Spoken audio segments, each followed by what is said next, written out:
Zombie apocalypse.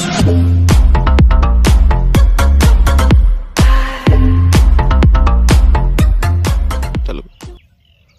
नमस्ते किसान भाइयों, ऑर्गेनिक किसान यूट्यूब में आपका स्वागत, मोस्ट वेलकम। आज मैं आपको बताने जा रहा हूँ जो ऑर्गेनिक तरबूज की फसल कैसे तैयार की जाती है। और ये जो तरबूज की फसल है इसके अंदर बिना दवाई दिए ऑर्गेनिक अगर हम तरबूज तैयार करते हैं तो उनकी कैसी साइज होती है और खाने में कैसा स्वाद होता है और अंदर से कैसा निकलता है। और ये आपके सामने दिखाता हूँ कि ये तरबूज लगे हुए हैं ऑर्गेनिक के अंदर, जिनके अभी आपको मैं ये तोड़ के दिखाता हूँ। इसका वेट कितना देखो, इतना भारी तरबूज बिना दवाई दिया हुआ, अगर खाते हैं तो बहुत ही स्वादिष्ट लगेगा। और इसको चेक करके दिखाता हूँ।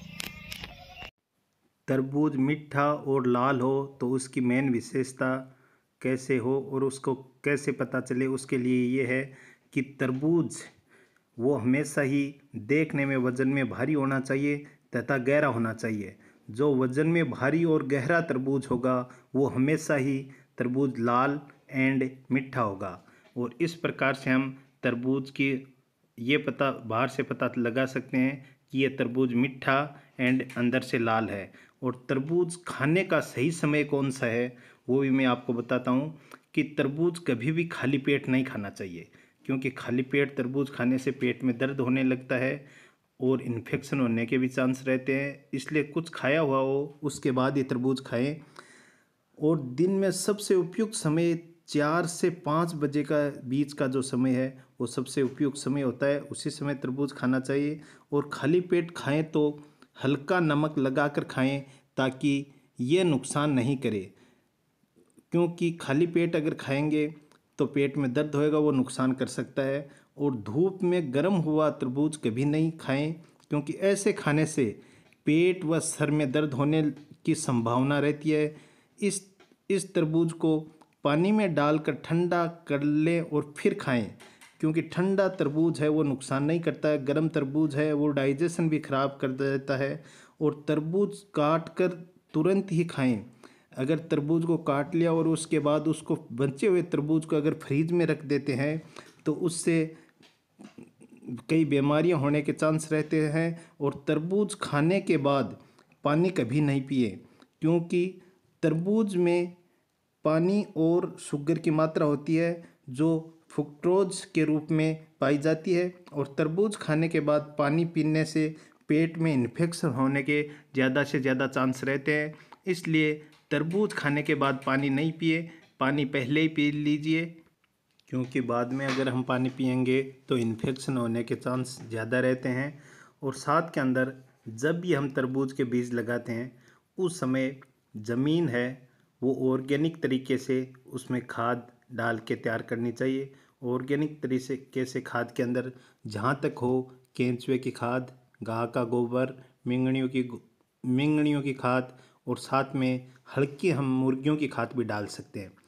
ये सारे मिश्रण मिक्स करके और अच्छी तरह से खेत के अंदर उनके अंदर कटिंग कीजिए। और कटिंग करके जो खेत की मिट्टी है उसमें मिक्स कर दीजिए। और मिक्स करने के बाद उनके अंदर एक एक बीज हम शानदार जो नस्ल का बीज हो उनको लगा दीजिए। और लगाने के बाद धीरे धीरे वो ऊपर अंकुरित होते रहेंगे और धीरे धीरे बेल बढ़ती रहेगी। और उसमें बेल के अंदर इन्फेक्शन ना हो इसके लिए हम नीम की पत्तियां हैं उनका छिड़काव कर सकते हैं। उसके अंदर नीम की पत्तियां डालने से उनके अंदर बैक्टीरिया हैं वो नहीं लगेंगे। और साथ के अंदर शानदार जो तरबूज है अगले साल के लिए हम अगर ऑर्गेनिक कर रहे हैं तो जो सबसे शानदार तरबूज हो उसके बीज एक साइड में रख लीजिए। और रख के उन बीजों को आप नीम की पत्तियां और कुछ हल्दी मिला के मिक्स करके और उन बीजों को आप जो भी कोई मिट्टी का बर्तन हो उसके अंदर रख दीजिए। और जब भी अनुकूल समय आए बिजाई का उस समय उन बीजों को निकाल के और ऑर्गेनिक तरीके से हम लगा सकते हैं। और लगाने के बाद आपके सामने जो तरबूज लगे हुए हैं वो आपके सामने ऑर्गेनिक रिजल्ट दे रहे हैं। और साथ के अंदर ये जो तरबूज हैं अधिक से अधिक जितना इस तरबूज का ऑर्गेनिक तरीके से वेट होना था, जो आपके सामने दिखाई दे रहा है, इतना बड़ा तरबूज होता है। और ये तरबूज खाने में भी बहुत शानदार होता है, क्योंकि नेचुरल चीज़ नेचुरली होती है। और इस तरीके का जो तरबूज है वो कोई भी बीमारियां नहीं हो सकती है। और तरबूज हमेशा ही गर्मियों में खाने से शरीर में डेक्स्ट्रोज की भी पूर्ति करता है और ग्लूकोज की भी पूर्ति करता है। इसलिए गर्मियों में अधिक से अधिक तरबूज खाने से लू लगने के चांस कम से कम होती है और हॉस्पिटल जाने के भी चांस कम से कम हो जाते हैं।